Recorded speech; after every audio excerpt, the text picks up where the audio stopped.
होती तीनोटी युद्ध जहाज और नौसेना ये तीनोटी जहाज सामिल होगा पर नौसेनार शक्ति वृद्धि पाइब। आईएनएस सूरत, आईएनएस नीलगिर, आईएनएस बागसीर एभली तीनोटी युद्ध जहाज नौसेना बर्तमान सामिल होती। प्रधानमंत्री नरेंद्र मोदी उपस्थित अच्छा। महाराष्ट्र मुख्यमंत्री एवं प्रतिरक्षा मंत्री राजनाथ सिंह नौसेना मुख्य उपस्थित अच्छा। मुंबई डॉकयार्ड ये सीधा चित्र आपने देखुं।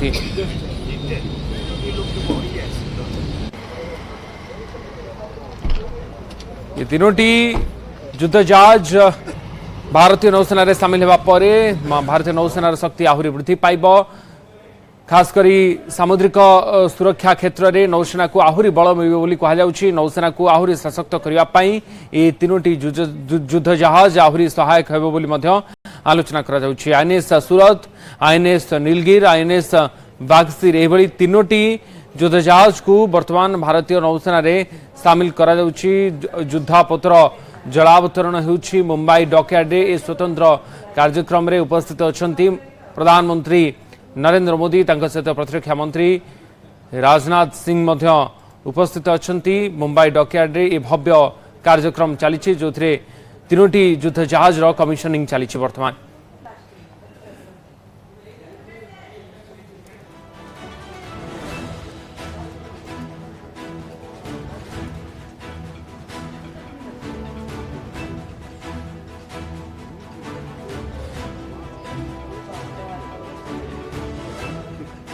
Mazagaon dock ship builders limited में हुआ।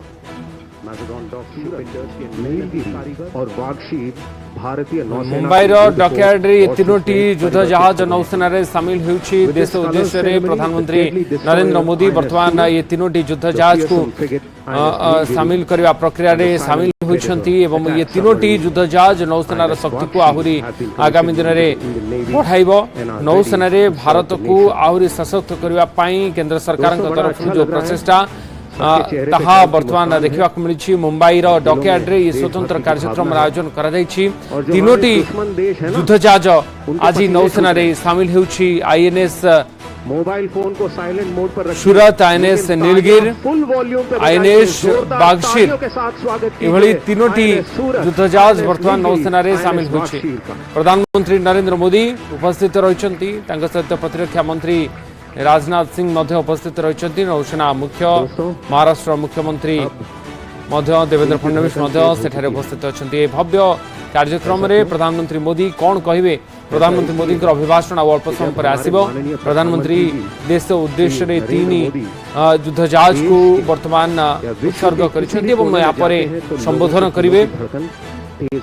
आईएनएस बागसीर हो, आईएनएस सूरत हो, आईएनएस नीलगिर हो, ये तीन युद्ध जहाज को अत्याधुनिक ज्ञानकौशल रे प्रस्तुत करा जायछि। शत्रु को मात देवा पई समस्त प्रकार ज्ञानकौशल, समस्त प्रकार अत्याधुनिक रणकौशल या द्वारा नौसेना जवान माने देखाई पारिबे। नौसेना को आहरी सशक्त करिबो ये तीनोटी युद्ध जहाज।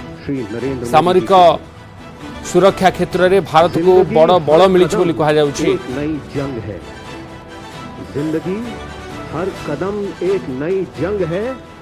जीत जाएंगे हम आप अगर संग हैं, जीत जाएंगे हम आप अगर संग हैं। दोस्तों, समय आ गया है उस आवाज को सुनने का जिस आवाज ने हम सब भारतवासियों के दिल में आत्मविश्वास, प्रेरणा और संकल्प की भावना जागृत कर भारत में क्रांतिकारी परिवर्तन लाकर अमृत काल का उदय कर दिया है। मैं अब विनम्र निवेदन करता हूं माननीय प्रधानमंत्री श्री नरेंद्र मोदी जी से, श्रीमान कृपया सभा को संबोधित करें। देवियों और सज्जनों, जोरदार तालियों के साथ स्वागत कीजिए भारत के प्रधानमंत्री श्री नरेंद्र मोदी।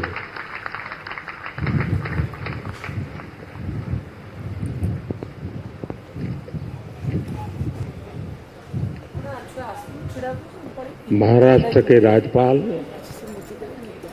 सीपी राधाकृष्णन जी, महाराष्ट्र के लोकप्रिय मुख्यमंत्री देवेंद्र फडणवीस जी, मंत्रिपरिषद के मेरे वरिष्ठ साथी श्रीमान राजनाथ सिंह जी, संजय सेठ जी, महाराष्ट्र के मुख्यमंत्री, उनके साथ आज हमारे दोनों उप मुख्यमंत्री भी हैं, उप मुख्यमंत्री श्रीमान एकनाथ शिंदे जी, Ajit Pawar ji, CDS, CNS, navy के सभी साथी, मझगांव डॉकयार्ड में काम करने वाले सभी साथी, अन्य अतिथिगण, देवी और सज्जनों, 15 जनवरी के दिन को आर्मी डे के रूप में भी मनाया जाता है। देश की रक्षा के लिए अपना जीवन समर्पित करने वाले प्रत्येक जाबाज को मैं नमन करता हूं। मां भारती की रक्षा में जुटे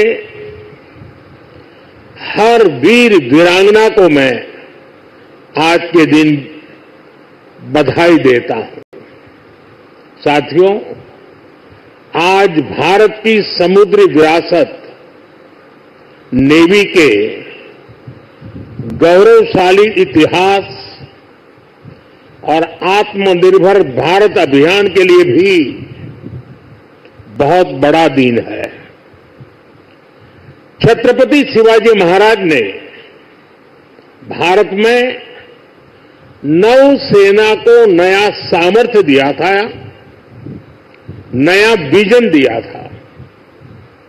आज उनकी इस पावन धरती पर 21वीं सदी की नेवी को सशक्त करने की तरफ हम एक बहुत बड़ा कदम उठा रहे हैं।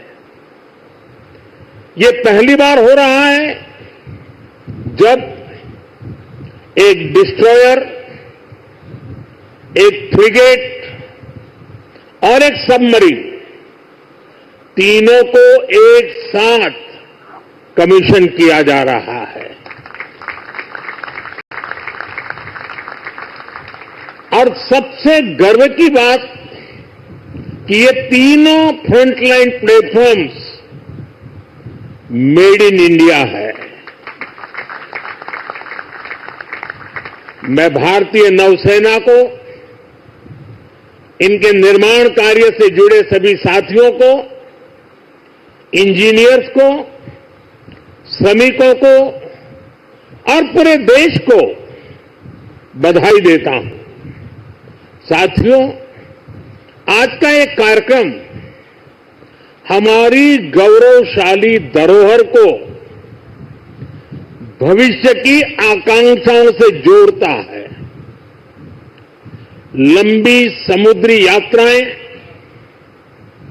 Commerce, naval defence, ship industry, इसमें हमारा एक समृद्ध इतिहास रहा है।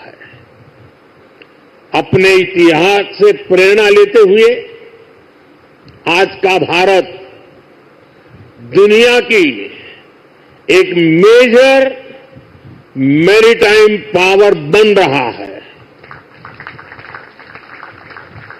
आज जो प्लेटफॉर्म लॉन्च हुए हैं उनमें भी इसकी झलक है। अब जैसे हमारा नीलगिरी चौल वंश के समुद्री सामर्थ्य के प्रति समर्पित है। सूरत वॉरशिप उस कालखंड की याद दिलाता है जब गुजरात के पोर्ट्स के जरिए भारत वेस्ट एशिया से जुड़ा था। इन दिनों ये दोनों शिप्स, इसके साथ आज बागशीर सबमरीन की कमीशनिंग भी हो रही है।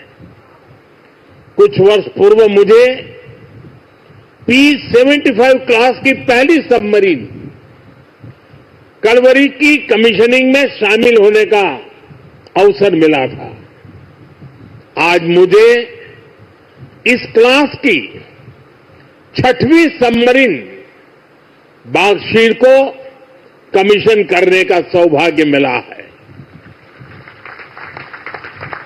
ये नए फ्रंटियर प्लेटफॉर्म भारत की सुरक्षा और प्रगति दोनों को नया सामर्थ्य देंगे। साथियों, आज भारत पूरे विश्व और खासकर ग्लोबल साउथ में एक भरोसेमंद और जिम्मेदार साथी के रूप में पहचाना जा रहा है। भारत विस्तारवाद नहीं, भारत विकासवाद की भावना से काम करता है। भारत ने हमेशा ओपन, सिक्योर, इंक्लूसिव और प्रॉस्परस इंडो पैसिफिक रीजन का समर्थन किया है। इसलिए जब समुद्र से सटे देशों के विकास की बात आई तो भारत ने मंत्र दिया सागर। सागर का मतलब है security and growth for all in the region. हम सागर के विजन के साथ आगे बढ़े। जब भारत के सामने G20 की प्रेसिडेंसी संभालने का दायित्व आया तो दुनिया को हमने मंत्र दिया one earth, one family, one future. जब दुनिया कोरोना से लड़ते हुए पस्त पड़ रही थी तब भारत ने विजन दिया वन अर्थ, वन हेल्थ। हम पूरे विश्व को अपना परिवार मानकर चलते हैं। हम सबका साथ, सबका विकास उस सिद्धांत पर विश्वास करने वाले लोग हैं और इसलिए इस पूरे क्षेत्र की रक्षा सुरक्षा भी भारत अपना दायित्व समझता है। साथियों, ग्लोबल सिक्योरिटी, इकोनॉमिक्स और जियो पॉलिटिकल डायनेमिक्स को दिशा देने में भारत जैसे मैरीटाइम नेशन की भूमिका बहुत बड़ी होने वाली है। आर्थिक प्रगति और एनर्जी सिक्योरिटी के लिए ये जरूरी है कि ट्रेडिशनल वाटर्स को प्रोटेक्ट किया जाए, टेरिटोरियल वाटर्स को प्रोटेक्ट किया जाए, फ्रीडम ऑफ नेविगेशन को इंश्योर किया जाए और ट्रेड की सप्लाई लाइन और सी रूट्स सुरक्षित हो। हमें आतंकवाद, हथियारों और ड्रग्स की तस्करी में इस पूरे क्षेत्र को बचाकर रखना है। इसलिए आज जरूरी है कि समुद्र को सेफ और प्रॉस्परस बनाने में हम ग्लोबल पार्टनर बने। हम लॉजिस्टिक की एफिशिएंसी बढ़ा दें और शिपिंग इंडस्ट्री के लिए काम करें। हम रेयर मिनरल्स, फिश स्टॉक जैसे ओशन रिसोर्सेज का दुरुपयोग रोकने में और इसे मैनेज करने की कैपेसिटी डेवलप करें। हम न्यू शिपिंग रूट्स और सी लेन्स पर अब कम्युनिकेशन को खोजने में इन्वेस्ट करें। मुझे खुशी है कि आज भारत इस दिशा में लगातार कदम उठा रहा है। भारत पूरे इंडियन ओशन रीजन में फर्स्ट रिस्पॉन्डर भी बनकर उभरा है। बीते कुछ महीनों में ही हमारी नौसेना ने सैकड़ों जानें बचाई हैं। हजारों करोड़ रुपए के नेशनल और इंटरनेशनल कार्गो की सुरक्षा की है। इससे दुनिया का भारत पर भरोसा बढ़ा है, आप सबके कारण बढ़ा है और इसलिए मैं आज आप सबका भी अभिनंदन करता हूं। भारतीय नौसेना, कोस्ट गार्ड उन पर यह लगातार भरोसा बढ़ता जा रहा है। आज आप ही देख रहे हैं, आसियान हो, ऑस्ट्रेलिया हो, गल्फ हो, अफ्रीका के देश हो, सबके साथ आज भारत का आर्थिक सहयोग लगातार मजबूत हो रहा है। संबंधों की इस मजबूती में इंडियन ओशन रीजन में भारत की उपस्थिति, भारत का सामर्थ्य एक बहुत बड़ा आधार है और इसलिए आज का ये आयोजन सैन्य दृष्टि के साथ ही आर्थिक दृष्टि से भी उतना ही अहम है। साथियों, 21वीं सदी के भारत का सैन्य सामर्थ्य भी अधिक सक्षम हो, आधुनिक हो, ये देश की प्राथमिकताओं में से एक है। जल हो, थल हो, नभ हो, डीप सी हो या फिर असीम अंतरिक्ष, हर जगह भारत अपने हितों को सुरक्षित कर रहा है। इसके लिए निरंतर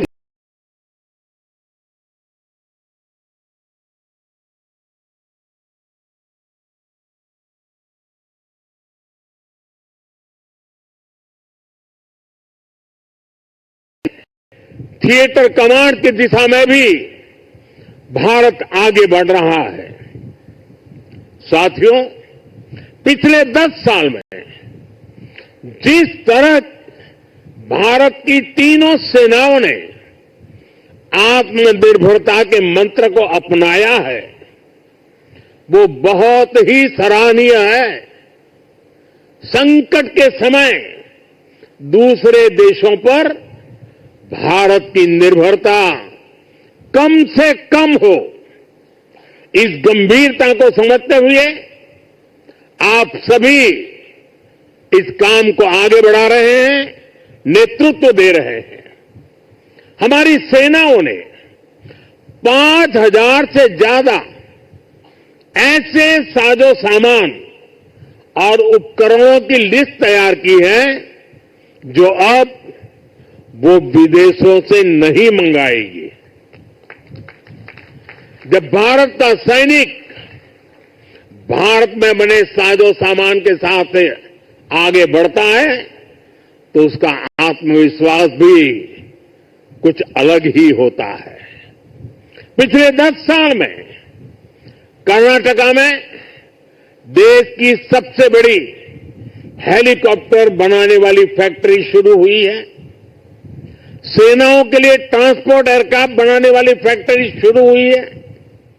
तेजस फाइटर प्लेन के भारत की साख को